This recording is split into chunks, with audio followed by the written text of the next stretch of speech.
Good morning.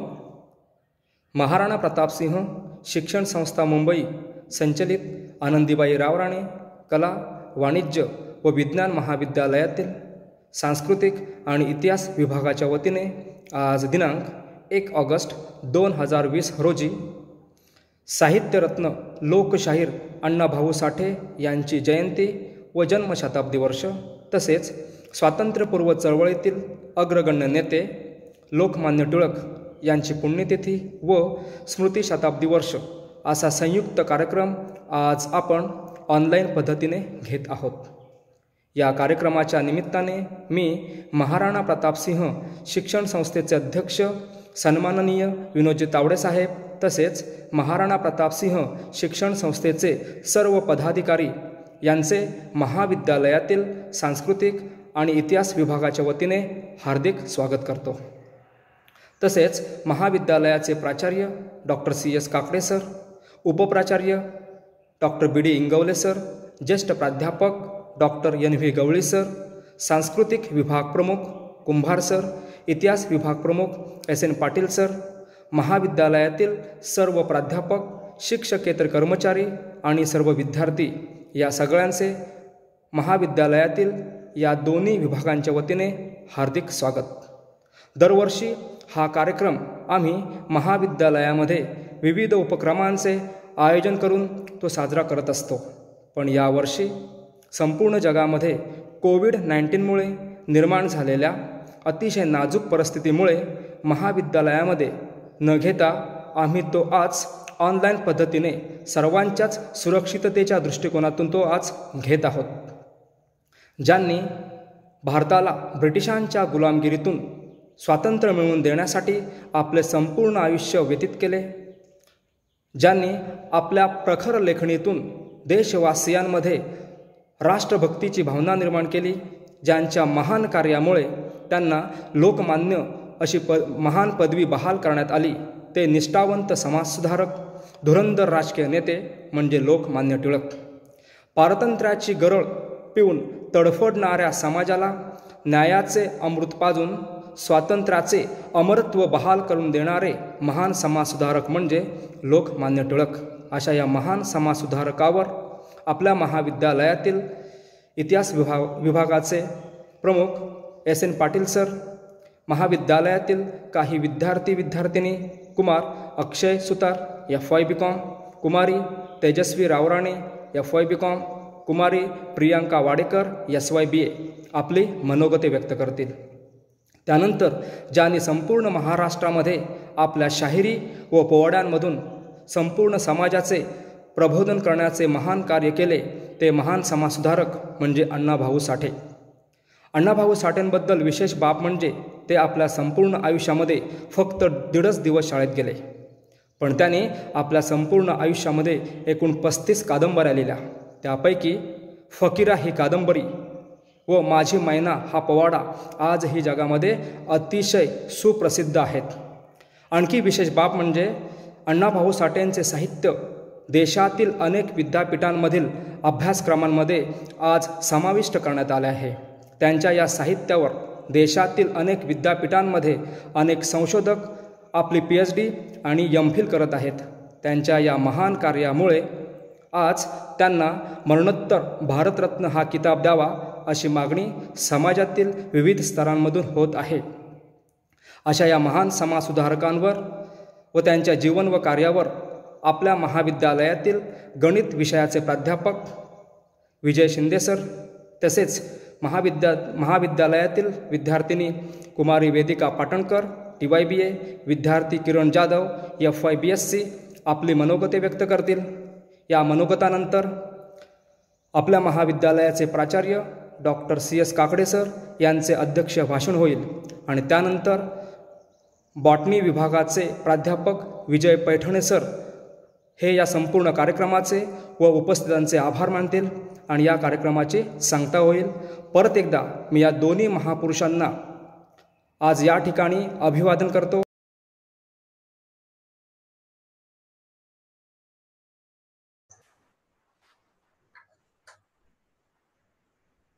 नमस्कार, मी प्राचार्य doctor CS Kakade आज 1 ऑगस्ट 2020 लोकमान्य बाळ गंगाधर टिळक स्मृती शताब्दी आणि लोकशाहीर अण्णाभाऊ साठे जन्म शताब्दी कार्यक्रमाचं आयोजन आनंदीबाई रावराणे महाविद्यालय मधील सांस्कृतिक समिती यांनी आयोजन केलेलं आहे. सदर आयोजनासाठी सांस्कृतिक समितीचे चेअरमन प्राध्यापक एम.आय. कुंभार आणि त्यांची टीम यांच्या प्रयत्नामुळे असंख्य विद्यार्थ्यांना ऑनलाईन लोकमान्य टिळक व अण्णाभाऊ साठे यांचे विचार ऐकायला आणि मांडण्यासाठी संधी मिळत आहे.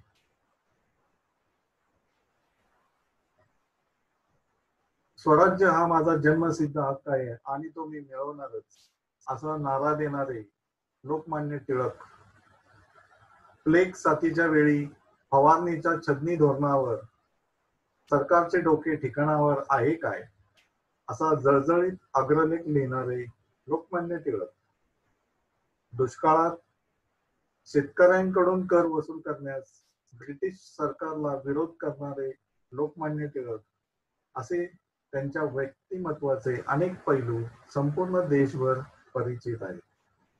भारतीय असंतोषाचे जनक लोकमान्य टिळक यांच्या शताब्दी पुण्यस्मरण वर्षानिमित्त त्यांच्या अखंड कार्याला मी भावपूर्ण आदरांजली वाहतो. तसेच अण्णाभाऊ साठे हे एक गीतकार, कादंबरीकार, कथाकार, पटकथाकार, नाटककार व पत्रकारही होते. कष्टकऱ्यांच्या चळवळीत आपल्या शाहिराने प्रबोधन करणारे आणि संयुक्त महाराष्ट्राच्या नवनिर्मितीमध्ये आपले मोलाचे योगदान देणारे महान साहित्यिक लोकशाहीर अण्णाभाऊ साठे यांच्या जन्मशताब्दी वर्षानिमित्त त्यांच्या कार्याला भावपूर्ण अभिवादन करतो. आणि इथून पुढे जो का आपला कार्यक्रम होणार आहे त्यामध्ये आपले महाविद्यालयातील विद्यार्थी आणि प्राध्यापक वर्ग लोकमान्य टिळक आणि अण्णाभाऊ साठे यांचे विचार या ठिकाणी मांडतील. त्याचा सर्वांनी लाभ घ्यावा. धन्यवाद.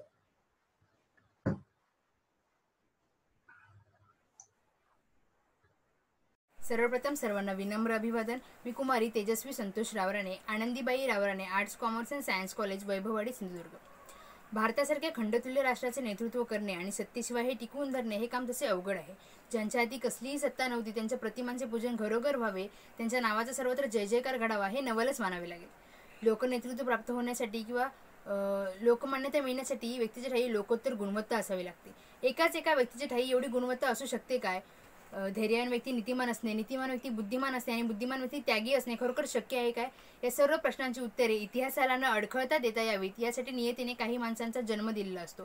त्यापैकीच एक म्हणजे लोकमान्य टिळक. लोकमान्य बाळ गंगाधर टिळक यांचा जन्म रत्नागिरी जिल्ह्यात 23 जुलै 1856 रोजी झाला. त्यांचे वडील गंगाधर शास्त्री हे मराठी व्याकरणकार होते. त्यांच्याकडे समाजातील मंडळी कधी एखादी व्याकरणातील शंका घेऊन आले तर गंगाधर शास्त्री कौतुकाने म्हणत, तुमच्या शंकेतील निरसन आमचा बाळ करील. हा बाळ बुद्धीने प्रौढ होता. वर्गातही गणित आणि संस्कृत या विषयांमध्ये टिळक नेहमी प्रथम क्रमांकाने उत्तीर्ण होत. वर्गात गणिताच्या तासाला टिळकाने शिक्षकाने एक प्रश्न विचारला होता. मराठीत जेव्हा आपण 21 अंक उच्चारतो तेव्हा 1 प्रथम व 20 नंतर असा उच्चार होतो. मात्र तोच अंक आपण जेव्हा इंग्लिशमध्ये उच्चारतो तेव्हा 20 प्रथम व 1 नंतर असा होतो. यावरूनच आपल्या थोर नेत्याची व्याप्ती किंवा त्याचे नेतृत्व समजून येत असेल. लोकमान्य टिळकांच्या प्रेरणेतून मराठीतील केसरी आणि इंग्रजीमधील मराठा हे वृत्तपत्रे समाजापर्यंत पोहोचली.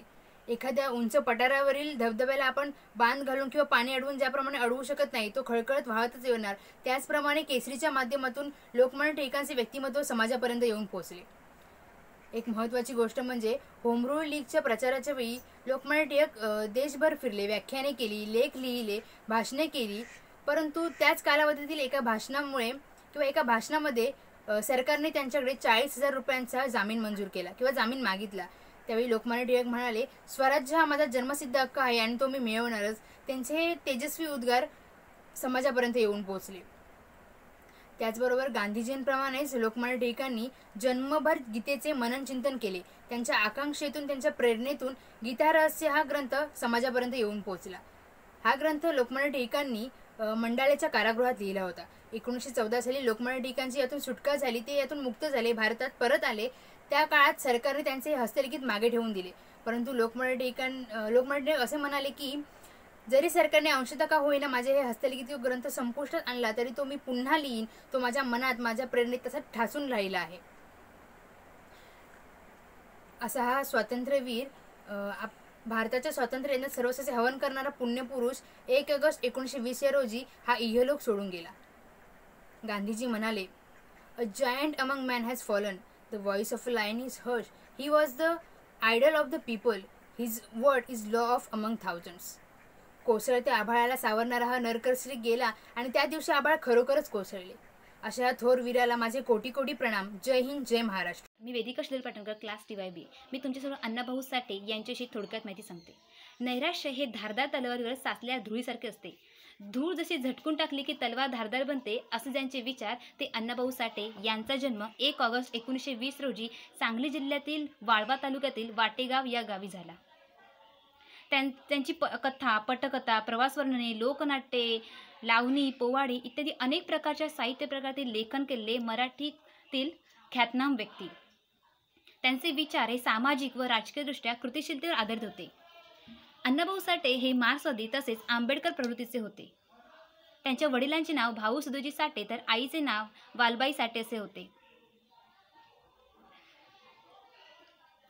त्यांचे मूळ नाव तुकाराम भाऊराव साठे असून त्यांना अण्णाभाऊ साठे या नावाने सारी जनता ओळखत असे. त्यांचे शिक्षण झाले नव्हते, परंतु प्रयत्नपूर्वक अक्षरज्ञान त्यांनी मिळवले. 1932 मध्ये वडिलांबरोबर ते मुंबईला गेले. उपजीविकेसाठी कोळसा वेचणे, फेरीवाल्याच्या पाठीशी गाठोडे घेऊन हिंडणे, मुंबईतील मोरबाग गिरणीमध्ये नोकरी करणे अशी मिळतील ती कामं त्यांनी केली. यामुळेच मुंबईतील लोकांचे कष्टमय व दुःखी जीवन त्यांनी पाहिले. जग बदलून गेले घावं, मज सांगून गेले भीमरावं असे ते म्हणत. 1936 मध्ये कम्युनिस्ट पक्षाचे नेते श्रीपाद अमृत ढांगे यांच्या प्रभावाखाली आल्यावरती अण्णाभाऊ साठे यांनी कम्युनिस्ट पक्षाचे कार्यशील कार्यकर्ते झाले. मुंबई कुणाची या लोकनाट्यावर महाराष्ट्रावर प्रयोग केले.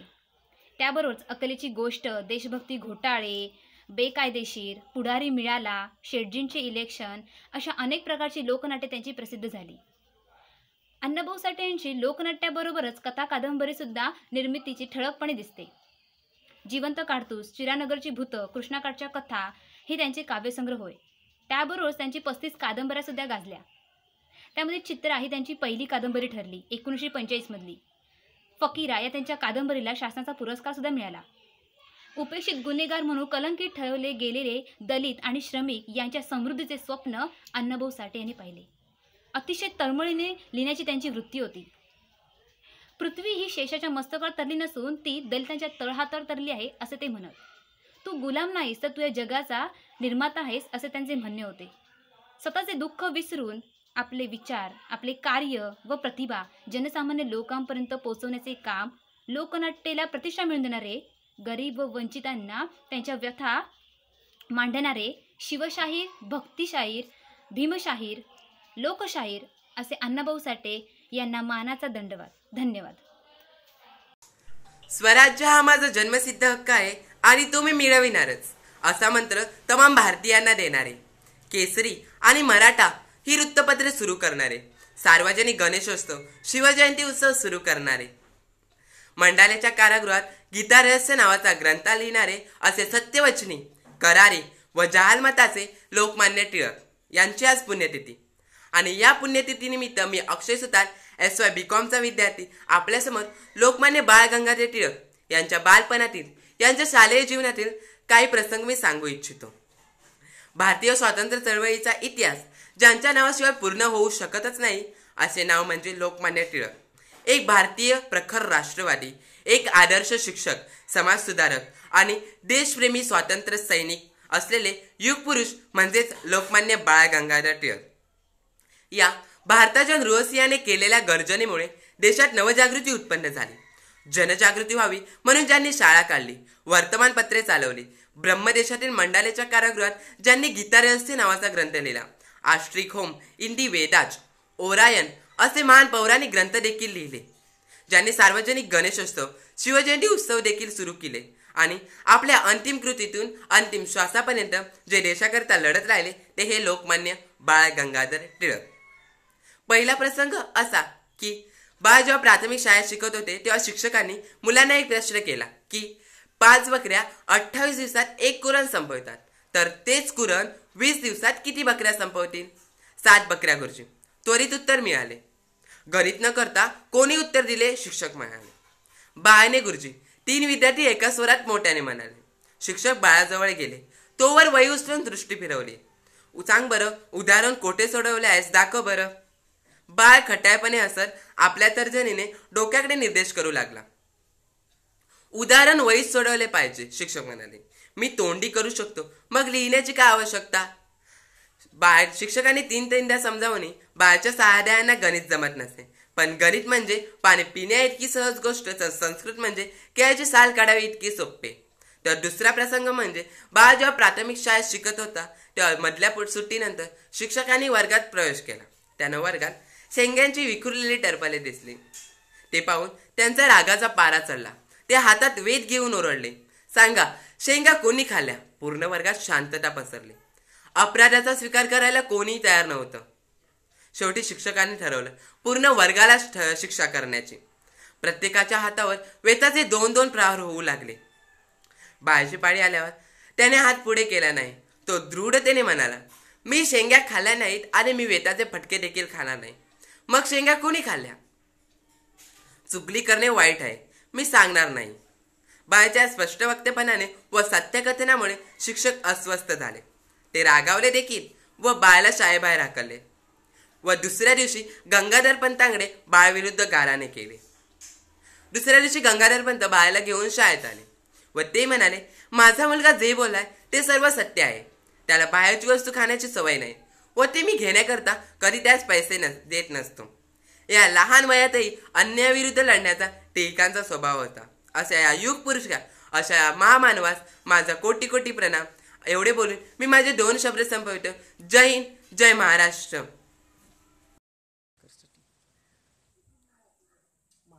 आनंदीबाई रावराणे कला, वाणिज्य व विज्ञान महाविद्यालय, वैभववाडी. आज 1 ऑगस्ट लोकशाहीर अण्णाभाऊ साठे यांची जयंती. याबद्दल मी तुम्हाला 2 शब्द सांगणार आहे, ते तुम्ही प्लीज. महाराष्ट्र राज्याचा कणखर इतिहास अनेक कणखर समाजसुधारकांमुळे झाला. 1 ऑगस्ट 1920 याच दिवशी एका असामान्य समाजसुधारकाचा जन्म झाला. तुकाराम भाऊराव साठे म्हणजेच आपल्या प्रत्येकांचे लाडके, मराठी माणसाच्या मनावर अधिराज्य गाजवणारे लोकशाहीर, लोककवी, समाजसुधारक लोकशाहीर अण्णाभाऊ साठे. अण्णाभाऊ साठे हे दलित समाजाचे होते. त्यांचे लेखन हे सामाजिक आणि राजकीय दृष्ट्या कृतीवर आधारलेले होते. साठे हे मूळ मार्क्सवादी विचारसरणीचे होते. नंतर त्यांच्या सहवासात अनेक व्यक्तींचा सहवास आला आणि ते आंबेडकरवादी झाले. सांगली जिल्ह्यातील वाळवा तालुक्यात वाटेगाव या ठिकाणी त्यांचा जन्म झाला. अण्णाभाऊ साठे शाळेत प्रवेश घेतला, मात्र समाजात दलितांना मिळणारी तुझ्या वागणूक पाहून त्यांनी अवघ्या फक्त 1.5 दिवसातच शाळा सोडली. प्रत्यक्ष फक्त 1.5 दिवस शाळेत गेलेला मनुष्य तब्बल 35 कादंबऱ्या, 15 लघुकथा आणि नाटक, रशियातील भ्रमंती, 12 पाठकथा, मराठा पोवाडा शैलीतील 10 गाणी इत्यादी गाणे अजरामर करून गेले आणि त्यांच्या विद्वत्तेचे जाऊन दर्शन झाल्याशिवाय राहत नाही. साठेंचा पोवाडा आणि लावणी शैलीतील वापराने ते लोकप्रिय बनले आणि समाजातल्या प्रत्येक समूहापर्यंत पोहोचण्यात त्यांना मोलाची मदत ठरली. डॉक्टर बाबासाहेब आंबेडकर हे मूळ त्यांच्या हे झुंजार लेखणीला अर्पण केलेल्या फकीरामध्ये साठेंनी आपल्या समुदायाला पूर्ण भूकबळीपासून वाचवण्यासाठी ग्रामीण रूढवादी पद्धत आणि ब्रिटिश शासनाच्या विरुद्ध विद्रोह करणाऱ्या फकीराला चित्रित केली. फकीरामध्ये हे नायक आणि त्याच्या समूहाला नंतर ब्रिटिश अधिकारी अटक करतात, त्यांचा अमानुषपणे छळ केला जातो आणि ते ठार मारले जातात आणि याच फकीरा कादंबरीला 1961 राज्य शासनाचा सर्वोत्कृष्ट पुरस्कार मिळाला. अण्णाभाऊ साठे यांचे गाजलेले लेखन साहित्य म्हणजे अकलेची गोष्ट, अमृत, आघात, आबी, आवडी, गजाड, गुराळ, गुलाम, चंदन, चिखलातील कमळ आणि फकीरा इत्यादी अनेक लेखन साहित्य अजरामर करणारे आपले सर्वांचे लाडके महाराष्ट्रीय चळवळीचे सर्वहा आणि संयुक्त महाराष्ट्र चळवळीचे नेते लोकशाहीर अण्णाभाऊ साठेच होय. दलित साहित्य संमेलनाच्या उद्घाटन भाषणात त्यांनी म्हटले की पृथ्वी ही शेषनागाच्या मस्तकावर तरलेली नसून गरीब जनता आणि दलितांच्या हातावर तरलेली आहे. याहून त्यांनी असेही म्हटले की दलित लेखकांना सध्याच्या सांसारिक आणि हिंदू अत्याचारापासून मुक्त करायचे आहे आणि काही केल्या ह्या पारंपरिक श्रद्धा त्वरित नष्ट होऊ शकत नाहीत. याहून त्यांनी या अशा थोर नेत्याला माझा कोटी कोटी प्रणाम. पैठणे सर यांनी मला प्रोत्साहन दिल्याबद्दल मी त्यांचे आभार मानतो. जय हिंद, जय महाराष्ट्र. मी प्रियांका प्रकाश वाडेकर, क्लास TYBA. लोकमान्य टिळक यांच्याविषयी मी माझे विचार आपणासमोर मांडणार आहे. घनघोर तिमिर असताना जे ज्योत होऊनी जळले, घनघोर तिमिर असताना जे ज्योत होऊनी जळले, घेऊन वीज प्राणांची ते जुलमावर कोसळले. घरदार सोडिले त्यांनी तोडिले पाश मायेचे, घरदार सोडिले त्यांनी तोडिले पाश मायेचे, घेतले निखारे हाती उधळून छत्र छायेचे. अशा अनाम विभूतीचे कर्तृत्व, नेतृत्व आणि प्रभावशाली व्यक्तिमत्व आजही आपल्या प्रत्येकाच्या मनावर अधिराज्य गाजवते आहे, ज्यांचे नाव आपल्या कानांवर पडताच आपण आपल्याही नकळत नतमस्तक होतो. असे आदर्श प्रभावशाली व्यक्तिमत्व म्हणजे लोकमान्य टिळक होय. देशाला देव मानून टिळकांनी त्याच्या चरणाशी आपले संपूर्ण आयुष्य अर्पण केले होते. भारतीय जीवनाच्या राजकारणात जिवंतपणा कुणी आणला असेल तर तो टिळकांनीच. सरकारकडे मागून आपले हक्क मिळणार नाहीत, तर ते हक्क मिळवण्यासाठी व परकीय दास्यत्व दूर करण्यासाठी शत्रूशी 2 हात करण्याची तयारी आपण ठेवली पाहिजे, असे टिळकांचे मत होते. अन्याय सहन करणारे अनेक असतात, परंतु अन्यायाला वाचा फोडणारा एकच असतो आणि टिळक हे त्यापैकीच एक होते. स्वराज्याचे प्रथम चरण म्हणून टिळकांनी पुण्यात राष्ट्रीय शिक्षण देणाऱ्या शाळेची स्थापना केली. पारतंत्र्यात निद्रिस्त झालेल्या समाजाला जागृत करण्यासाठी त्यांनी अनेक वृत्तपत्रांची निर्मिती केली. या वृत्तपत्रांद्वारे त्यांनी ब्रिटिश राजसत्तेवर परखडपणे टीका केली. पुण्यातील इंग्रजांचे अत्याचार पाहून त्यांनी जे अग्रलेख लिहिले ते तर फारच गाजले. सरकारचे डोके ठिकाणावर आहे काय, राज्य करणे म्हणजे सूड उगवणे नव्हे, हे ते लेख होते.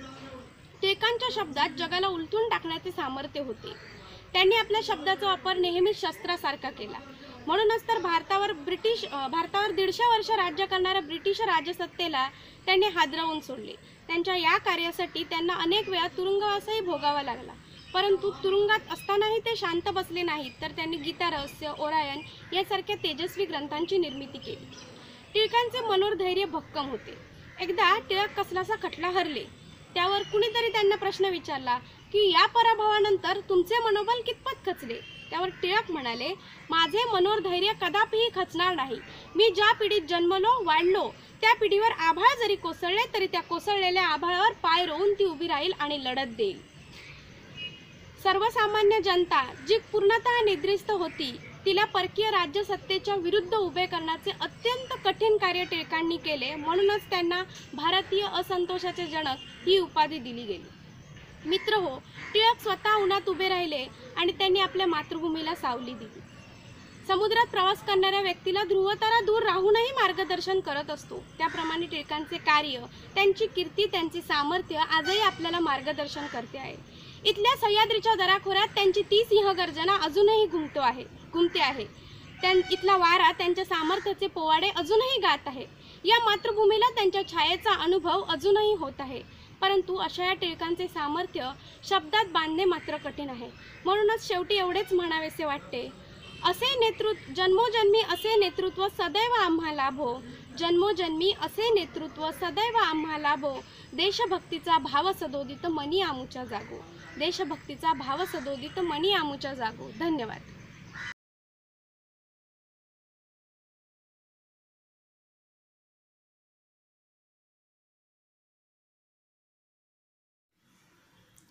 नमस्कार, मी प्राध्यापक SN पाटील, इतिहास विभाग प्रमुख, आनंदीबाई रावराणे महाविद्यालय वैभववाडी, जिल्हा सिंधुदुर्ग. आज 1 ऑगस्ट 2020.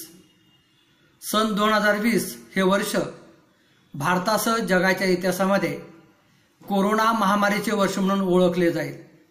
परंतु महाराष्ट्र आणि भारताच्या दृष्टीने या सालाला विशेष असे महत्त्व आहे.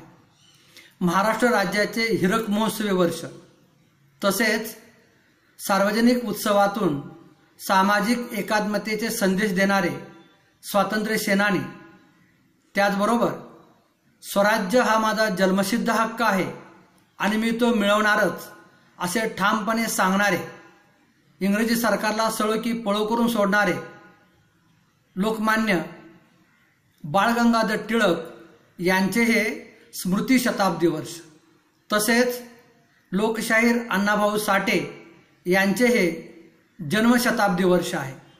या 1 ऑगस्टच्या निमित्ताने आमच्या महाराणा प्रतापसिंह शिक्षण संस्था संचलित आनंदीबाई रावराणे महाविद्यालयातील सांस्कृतिक विभाग आणि इतिहास विभागाच्या वतीने आयोजित केलेल्या या विशेष कार्यक्रमामध्ये मी सर्वप्रथम स्वातंत्र्य सेनानी बाळ गंगाधर टिळक आणि लोकशाहीर अण्णाभाऊ साठे यांच्या प्रतिमेला आणि स्मृतीला अभिवादन करतो. आयोजकांनी मला लोकमान्य टिळक यांच्यावर मनोगत व्यक्त करण्याची संधी दिल्याबद्दल मी आयोजकांचे आभार व्यक्त करतो, त्यांना धन्यवाद देतो. मित्रहो, या कोकण भूमीने देशाला अनेक नररत्न दिली, त्यापैकीच एक लोकमान्य बाळ गंगाधर टिळक. बाळ गंगाधर टिळक यांचा जन्म 23 जुलै 1856 रोजी रत्नागिरी जिल्ह्यातील दापोली तालुक्यातील चिखलगाव येथे झाला. त्यांचे प्राथमिक शिक्षण गावीच झाले. लहानपणी ते आपल्या आजोबांकडून ऐतिहासिक गोष्टी ऐकत असत. त्यांचे आजोबा त्यांना तात्यासाहेब टोपे, नानासाहेब पेशवे, झाशीची राणी या ऐतिहासिक पुरुषांच्या गोष्टी सांगत असत. आपणही मोठेपणी ह्या देशासाठी काहीतरी केले पाहिजे हा संस्कार ह्या लहान मनावरच कोरला गेला. पुढील काळात ते शिक्षण घेण्यासाठी पुणे येथे गेले. प्रथम वर्षामध्ये असताना त्यांची तब्येत नाजूक होती. आपणाला जर भविष्यामध्ये देशकार्याला सामोरं जायचं असेल, लढायचं असेल, तर आपली तब्येत ठणठणीत असली पाहिजे, आपण आरोग्य संपन्न असलं पाहिजे. आणि म्हणूनच त्याने त्या काळामध्ये व्यायामाकडे आणि पौष्टिक आहाराकडे लक्ष दिलं. पुढील काळात ते पदवीधर झाले. त्यांनी LLBची पदवी संपादन केली. खरं म्हणजे त्या काळातला असा हा उच्च विभूषित व्यक्ती खऱ्या अर्थाने त्याला एखादी उच्च पदाची नोकरी, चांगल्या पगाराची नोकरी मिळाली असती, पण त्याने तिकडे पाठ फिरवून आपण लहानपणी केलेला संकल्प आठवला आणि त्याने आपले सारे लक्ष देशकार्याकडे वळवले. पुढील काळात आगरकरांच्या सहकार्याने त्याने 1880 मध्ये पुण्यात न्यू इंग्लिश स्कूलची स्थापना केली. खऱ्या अर्थाने लोकजागृती घडवून आणायची असेल तर वर्तमानपत्र हे एक महत्त्वाचं माध्यम आहे ओळखून त्याने वर्तमानपत्रे सुरू केली. सर्वसामान्य जनतेला या ठिकाणी जागृत करण्यासाठी, इंग्रजी सत्तेचे स्वरूप सांगण्यासाठी, वर्तमान स्थितीचे भान आणि कर्तव्याची जाण जागृत करण्यासाठी वृत्तपत्रांची आवश्यकता आहे ओळखून त्यांनी केसरी आणि मराठा ही साप्ताहिके सुरू केली. पुढील काळात त्याने घरामध्ये साजरा होणारा गणेश उत्सव हा सार्वजनिक स्वरूपामध्ये साजरा करायला सुरुवात केली. एवढंच नव्हे तर आपल्या संपूर्ण महाराष्ट्राचं दैवत असलेलं छत्रपती शिवाजी महाराज यांचा जन्मोत्सव हा शिवजयंती उत्सव सार्वजनिकरित्या साजरा करायला पुण्यामध्ये सुरुवात केली, जेणेकरून लोकांमध्ये एकता निर्माण होईल, राष्ट्रीय भावना निर्माण होईल, ही त्या सणांपाठीमागची भावना होती. 1896 मध्ये पुण्यामध्ये प्लेगच्या साथीने थैमान घातले होते. या प्लेगच्या साथीमुळे हजारो लोक मरत होते. लोकांना अन्न, पाणी, औषधे मिळत नव्हती. अशा वेळी लोकमान्य टिळकाने वर्तमानपत्रातून ब्रिटिश सरकारवरती प्रहार केला होता. याचाच परिणाम म्हणून ब्रिटिशांनी रॅड नावाच्या अधिकाऱ्याची नियुक्ती केली. ह्या रॅडने या महामारीकडे लक्ष न देता उलट लोकांच्यावरती अत्याचार केले, त्यांच्यावरती अन्याय केला. पुढील काळात याचाच बदला म्हणून चापेकर बंधूंनी रॅडचा खून केला. या खुनाच्या पाठीमागे लोकमान्य टिळक आहेत असे समजून त्यांच्यावरती खटला भरला आणि त्यांना तुरुंगामध्ये डांबले. तेथेच लोकमान्य टिळकाने आर्टिक होम इन दी वेदास हा महत्त्वाचा ग्रंथ लिहिला. तसेच पुढील काळात लोकमान्य टिळकांवर खटला भरून त्यांना 6 वर्षाची शिक्षा ठोठावली. त्यांना ब्रह्मदेशातील मंडाले या तुरुंगामध्ये ठेवण्यात आले. तेथे त्याने गीता रहस्य हा महत्त्वाचा ग्रंथ लिहिला. मित्रहो, टिळक आगरकर मैत्री आपल्याला माहीत आहेच, परंतु त्यांच्यामधील वादसुद्धा महत्त्वाचा मुद्दा होता. आधी सामाजिक की राजकीय हा त्यांच्यामध्ये वाद होता. आगरकर म्हणायचे की सरकारने कडक असे कायदे केले पाहिजेत आणि कायदे करून समाज सुधारणा घडवून आणली पाहिजे. याला लोकमान्य टिळकांनी विरोध केला. लोकमान्य टिळकांचे म्हणणे होते की अगोदर स्वराज्य प्राप्त करू, मग आपण आपल्या सुधारणा करू शकतो. पुढे हा वाद इतका पेटला की दोघांमध्ये दुही निर्माण झाली आणि त्यांची मैत्री संपुष्टात आली. पुढील काळात लोकमान्य टिळकांनी ॲनी बेझंट यांच्या सहकार्याने भारतामध्ये होम रूल चळवळ सुरू केली. होम रूल म्हणजे स्वतःचं राज्य स्वतः करणे, अर्थात स्वराज्य हा त्या पाठीमागचा मुख्य उद्देश होता. लोकमान्य टिळक म्हटलं की झालवाद हे समीकरण बनले होते. आपल्याला कल्पना आहे की 1885 साली स्थापन झालेली राष्ट्रीय काँग्रेस ही सुरुवातीला मवाळवादी होती. 1905 ते 1920 हा जहालांचा कालखंड, त्यालाच आपण टिळक युग असं म्हणतो. 1907चे सुरतचे अधिवेशन आणि या सुरतच्या अधिवेशनामध्ये या काँग्रेसमध्ये फूट पडली आणि लाल बाल पाल या जहालवाद्यांनी जहाल गट निर्माण केला आणि पुढील 1920 पर्यंत भारतीय राजकारणावर या जहालवाद्यांचा प्रभाव दिसून येतो. आधुनिक हिंदुस्थानच्या उभारणीमध्ये ज्या राष्ट्रपुरुषांनी हिंदुस्थानच्या इतिहासावर आपला विलक्षण ठसा उमटविला त्यामध्ये लोकमान्य टिळकांचे नाव अग्रक्रमाने येते. देशावर राज्य करण्याच्या ब्रिटिशांना हाकलून दिल्याशिवाय देशाची खऱ्या अर्थाने प्रगती होणार नाही. एवढंच नव्हे, येथील सामाजिक आणि इतर सुधारणा होणार नाहीत हे टिळकांनी ओळखले होते.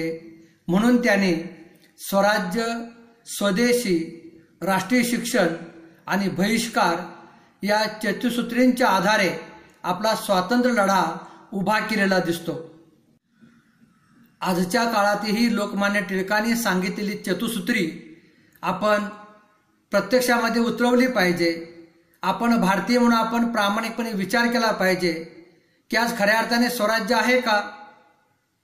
स्वदेशीचा पुरस्कार आपण करतो का? राष्ट्रीय शिक्षणाचा पुरस्कार करतो का? आणि मग अशा वेळी आपण शत्रू राष्ट्रांच्या बाबतीमध्ये बहिष्काराचं हत्यार हातामध्ये घेतलं पाहिजे. आज तशी वेळ येऊन भारतावरती ठेपलेली आहे. आपण पुन्हा एकदा या चतुसूत्रीचा स्वीकार केला तरच खऱ्या अर्थाने लोकमान्य टिळकांच्या स्मृतीला अभिवादन केलं असं ठरेल. स्वराज्य हा माझा जन्मसिद्ध हक्क आहे आणि तो मी मिळवणारच. राज्य करणे म्हणजे सूड घेणे नव्हे आणि सरकारचे डोके ठिकाणावर आहे काय अशी झाल विधाने करून इंग्रजी सरकारला सळो की पळो करून सोडणारे लोकमान्य टिळक याने आपल्या आयुष्यामध्ये तन मन धन अर्पण करून देशसेवा केली. थकलेले असताना सुद्धा त्यांनी लोकजागृतीसाठी सतत प्रवास केला, अनेक व्याख्यानं दिली, शेवटच्या श्वासापर्यंत त्यांनी देशसेवा केली. 1 ऑगस्ट 1920 रोजी मुंबई येथे त्यांचे दुःखद निधन झाले. त्यांची अंत्ययात्रेला लाखो लोकांनी दर्शन घेतले. त्यांच्या अंत्ययात्रेचं वर्णन स्वराज्य यात्रा असं केलं जातं. यावेळी श्रद्धांजली वाहत असताना राष्ट्रपिता महात्मा गांधी यांनी त्यांचा उल्लेख आधुनिक भारताचा निर्माता असं केलेलं आहे. पंडित जवाहरलाल नेहरू यांनी त्यांना भारतीय क्रांतीचे जनक अशा प्रकारे त्यांचा सन्मान केलेला आहे. अशा या थोर सेनानीला या दिनाच्या निमित्ताने मी पुन्हा एकदा अभिवादन करतो. जय हिंद, जय भारत. महाराष्ट्राची ज्ञानस्वामिनी माई सावित्री राजमाता जिजाऊ, छत्रपती शिवाजी महाराज, क्रांतिपिता लहूजी, महात्मा ज्योतिबा फुले, संत गाडगेबाबा महाराज, राजर्षी शाहू महाराज, विश्वरत्न डॉक्टर बाबासाहेब आंबेडकर, साहित्यरत्न लोकशाहीर अण्णाभाऊ साठे यांच्यासह या देशाच्या स्वातंत्र्याच्या, शिक्षणाच्या, प्रबोधनाच्या, परिवर्तनाच्या आणि मानवतावादी चळवळीमध्ये काम करत असलेल्या सर्व महापुरुषांना मी प्राध्यापक विजय शिंदे विनम्र अभिवादन करतो. आज साहित्यरत्न अण्णाभाऊ साठे यांच्या जन्मशताब्दी निमित्त आनंदीबाई रावराणे कला, वाणिज्य व विज्ञान महाविद्यालयाने आज व्याख्यानमाला आयोजित केली आहे. या व्याख्यानमालेसाठी आमच्या कॉलेजचे प्राचार्य डॉक्टर CS काकडे सर, उपप्राचार्य सर, सांस्कृतिक विभाग प्रमुख व माझे सर्व सहकारी. अण्णाभाऊ साठे हे महाराष्ट्राच्या साहित्य विश्वाला पडलेलं हे एक सुंदर स्वप्न आहे. जगामध्ये अशा फार कमी व्यक्ती आहेत की ज्या शिक्षणाच्या कुठल्याही पदवी नसताना साहित्य विश्वामध्ये त्यांचा एक वेगळा उंच असा ठसा उमटवलेला आहे. यामध्ये प्राकर्षाने 2 नावे माझ्या डोळ्यासमोर येतात. एक म्हणजे महान कवयित्री संत बहिणाबाई चौधरी व साहित्यरत्न अण्णाभाऊ साठे. अण्णाभाऊ साठे यांचा लौकिक या अर्थाने त्यांचं शिक्षण झालेलं नसतानाही ते या साहित्य विश्वामध्ये, या साहित्याच्या दालनामध्ये त्यांचं खूप मोठं साहित्य आज आपल्याला पाहायला वाचायला मिळतं. जीवनाच्या शाळेमध्ये जे जे बघितलं, जे जे भोगलं, जे जे सोसलं, ते ते लिहिण्याची इच्छा उर्मी यांच्या जीवावर, यांच्या जोरावरती अण्णाभाऊ साठेंनी आपल्यासमोर एक अत्यंत समृद्ध साहित्याचं दालन उभा केलं. खरं तर साहित्य म्हणजे काय? साहित्याची व्याख्या करायची झालीच तर साहित्य एक दर्जेदार उत्तम असं साहित्य कधी म्हणायचं? एक साहित्याची परिभाषा काय आहे? तर साहित्यामध्ये ललित गुण असले पाहिजेत. एखाद्या दर्जेदार साहित्यामध्ये ललित कलाकृती असल्या पाहिजेत. त्या साहित्यामध्ये समाजाचं मनोरंजन केलं पाहिजे. त्या साहित्यामध्ये समाजाच्या जाणीवा असल्या पाहिजेत. त्या साहित्यामध्ये समाजाच्या संवेदना असल्या पाहिजेत. त्या समाजामध्ये साहित्यामधून प्रेरणा घेऊन शिक्षणासाठी प्रेरित झालं पाहिजे. अशा साहित्याला आपण दर्जेदार साहित्य म्हणतो. अण्णाभाऊ साठे यांचंही साहित्य असं एक बहुव्यापी हृदयस्पर्शी साहित्याचं फार मोठं देणगी तुम्हा आम्हाला दिलेली आहे. ज्यावेळेला आपण त्यांच्या साहित्याचा अभ्यास करायला लागतो, ज्यावेळेला आपण त्यांच्या साहित्याचा विचार करायला लागतो, अण्णाभाऊ साठेंनी त्यांच्या हयातीमध्ये एकूण 32 कथा कादंबरी, पोवाडे, लघुपट, चित्रपट, लावणी अशा कित्येक कलाकृतींना जन्म दिला. अण्णाभाऊ साठेंचं साहित्य अंधश्रद्धा निर्मूलनासाठीही त्यांनी त्यांच्या साहित्याच्या माध्यमातून समाजामध्ये असलेली अंधश्रद्धा, समाजामध्ये असलेली वाईट चालीरीती ह्यावरती प्रखर टीका केलेली आहे. भाणामती सारख्या कथासंग्रहामध्ये अण्णाभाऊ साठे भूत, भानामती अशा बोळसट चालीरीतीवरती सडकून टीका करतात. भूत ही संकल्पना तुम्हा आम्हाच्या काल्पनिक गोष्ट आहे असे सडकून सांगून समाजाला एक विज्ञानवादी, एक वैज्ञानिक दृष्टिकोन देण्याचा प्रयत्न करतात. त्यांच्या साहित्याचा वेगवेगळ्या पैलूंचा ज्यावेळेस आपण अभ्यास करतो, त्यापैकी वैजंता असेल, आवडी असेल, अशा ह्या कथा संग्रहातून छत्रपती शिवाजी महाराजांनी घालून दिलेला जो आदर्श आहे, जो संस्कार आहे, तो संस्कार अण्णाभाऊ साठेंनी त्यांच्या साहित्याच्या रूपातून समाजाला एक प्रेरणा देतात.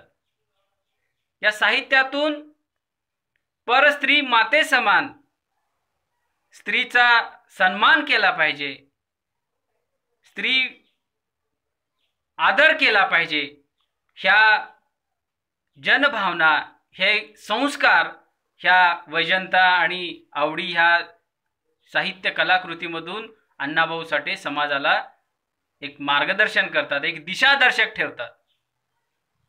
माकडीचा माळ असेल, वारणेचा वाघ असेल, अशा कथा संग्रहातून अण्णाभाऊ साठेंनी सामाजिक समतेचा, सामाजिक सहिष्णुतेचा संदेश देण्याचा प्रयत्न करतात. त्यांच्या एकूण साहित्य कलाकृतीमध्ये फकीरा ही कादंबरी त्यांच्या साहित्य मालेतील परमोच्च शिरोमणी म्हणून आपण संबोधतो. फकीरा ही त्यांच्या साहित्यमालेतील शिरोमणी आपण का म्हणतो? कारण अण्णाभाऊ साठेंनी फकीरा ह्या कादंबरीमध्ये समाजातल्या वेगवेगळ्या पैलूंना हळुवारपणे स्पर्श केलेला आहे. त्यामध्ये सामाजिक बांधिलकी असेल, सामाजिक सलोखा असेल, मातृभूमीविषयी असणारं प्रेम असेल, अशा विविध अशा पैलूंवरती अण्णाभाऊ साठेने प्राकर्षाने लक्ष वेधलेलं आहे. त्यातून समाजाला एक वेगळी प्रेरणा, दिशा आणि आशा देण्याचा प्रयत्न केलेला आहे. खरं तर अण्णाभाऊ साठे यांचं हे जे साहित्य आहे, हे साहित्य जगातलं पहिलं वेदनेचं साहित्य म्हणून ओळखलं जातं. वेदनेचं साहित्य याचा ह्या अर्थाने कारण अण्णाभाऊ साठे यांच्या साहित्यामध्ये कुठेही कल्पकतेला थारा नाही. त्यांच्या साहित्यामध्ये कुठल्याही काल्पनिक पात्र नाहीत. त्यांच्या साहित्यामध्ये कुठलेही अलंकारितपणा नाही. अण्णाभाऊ साठे यांच्या साहित्यामध्ये वास्तववादी चित्र आहे. अण्णाभाऊ साठेंनी त्यांच्या प्रत्येक कलाकृतीमध्ये, त्यांच्या प्रत्येक साहित्यामध्ये जे जे नायिका, जे जे नायक आपल्याला पाहायला मिळतात, आपल्याला वाचायला मिळतात, ते सर्व नायक नायिका हे त्यांच्या अवतीभोवती वावरलेले, फिरलेले आहेत. त्या प्रत्येक पात्रांना झालेला अन्याय, त्यांच्यावर झालेला अत्याचार हा शब्दरूपी मार्गाने अण्णाभाऊ साठेंनी त्यांच्या साहित्यामध्ये उतरवलेला आहे. खरं तर विद्रोह हाच अण्णाभाऊ साठे यांच्या साहित्याचा गाभा होता. खरं तर विद्रोह म्हटलं की आपल्याला नेहमी विद्रोह हा वाईट वाटतो, परंतु जर विद्रोह हा विषमतेवर असेल, विद्रोह हा असमानतेवरती असेल, विद्रोह हा अंधकारावरती असेल, विद्रोह हा अत्याचारावर असेल तर तो विद्रोह योग्यच. आणि हेच अण्णाभाऊ साठे यांच्या साहित्याच्या माध्यमातून समाजाला आपल्याला त्यांच्या साहित्यामध्ये वाचायला मिळतं. संयुक्त महाराष्ट्राच्या चळवळीमध्ये अण्णाभाऊ साठे यांचं खूप मोठं योगदान व ते अग्रगण्य योद्धे म्हणून आपल्याला त्यांची ओळख आहे. त्यांच्या पोवाडे असतील, लघुपट असतील, अशा विविध माध्यमांमधून विविध अशा साहित्याच्या वेगवेगळ्या पैलूंमधून अण्णाभाऊ साठे जनतेचे प्रबोधन करत असत. मुंबई ही महाराष्ट्राची आहे हे ठासून तत्कालीन सरकाराला व जनमानसामध्ये त्यांनी बिंबवण्याचा प्रयत्न केला. आणि ह्यामुळेच त्यांना अमरावतीमध्ये तुरुंगवास सुद्धा भोगावा लागला. ज्या वेळेला संयुक्त महाराष्ट्राच्या लढ्याची सुरुवात झाली होती त्यावेळेला बेळगाव, निपाणी, कारवा ह्या मराठी मुलकांमध्ये असणाऱ्या मराठी माणसांवरती होणारा अन्याय, अत्याचार,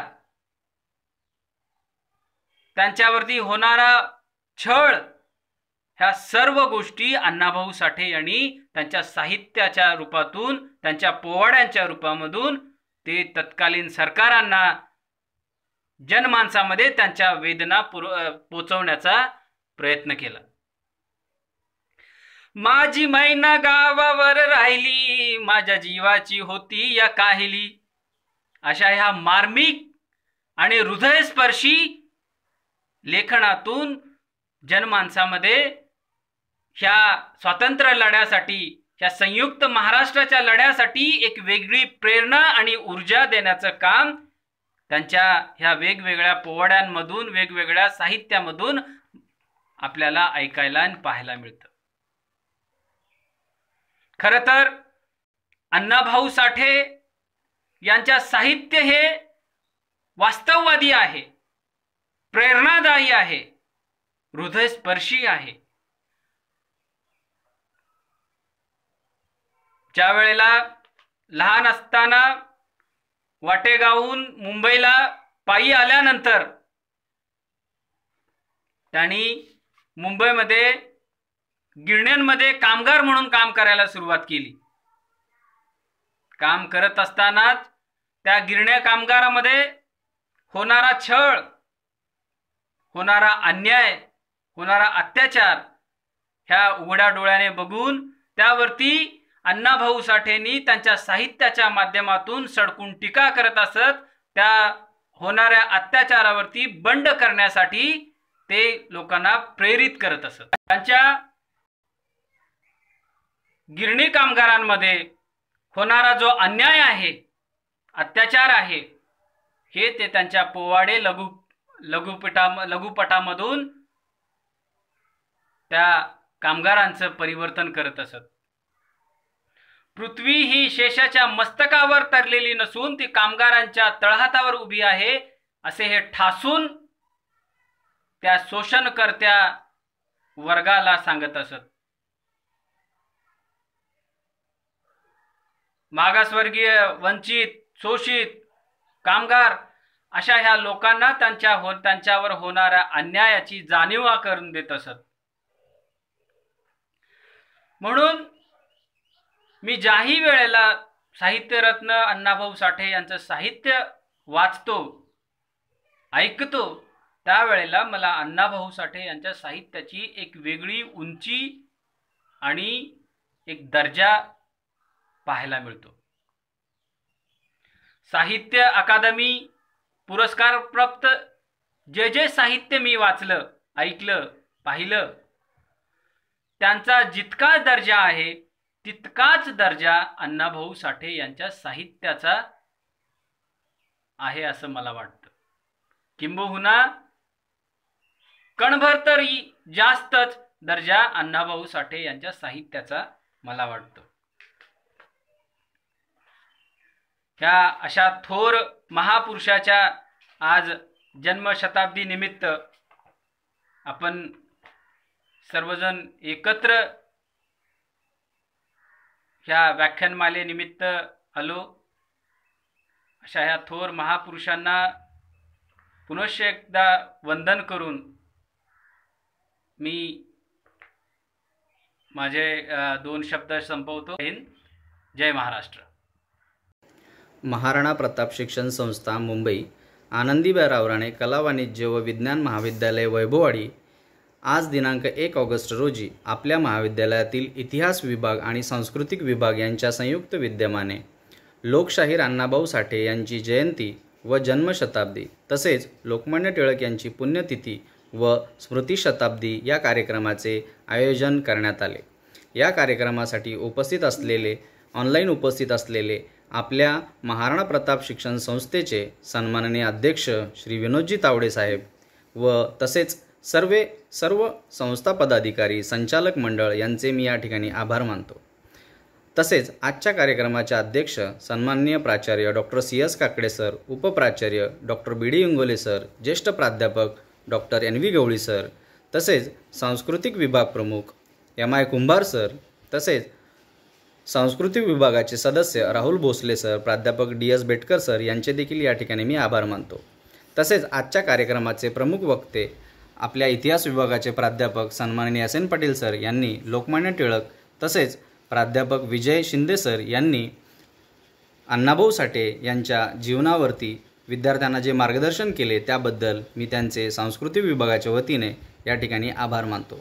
तसेच आपल्या या कार्यक्रमासाठी ज्या विद्यार्थ्यांनी मतं मांडली, आपले विचार मांडले ते अक्षय सुतार FY BCom, Tejaswini Rawrane FY BCom, Priyanka Wadekar SY BA, Vedika Patankar TY BA, Kiran Jadhav SY BSc यांचे देखील या ठिकाणी मी सांस्कृतिक विभागाच्या वतीने आभार मानतो. तसेच आपल्या महाविद्यालयातील सर्व प्राध्यापक, शिक्षकेतर कर्मचारी व सर्व ऑनलाईन उपस्थित असलेले विद्यार्थी आणि विद्यार्थिनी यांचे देखील मी आभार मानतो आणि अध्यक्षांच्या वतीने हा कार्यक्रम संपला असे जाहीर करतो. धन्यवाद.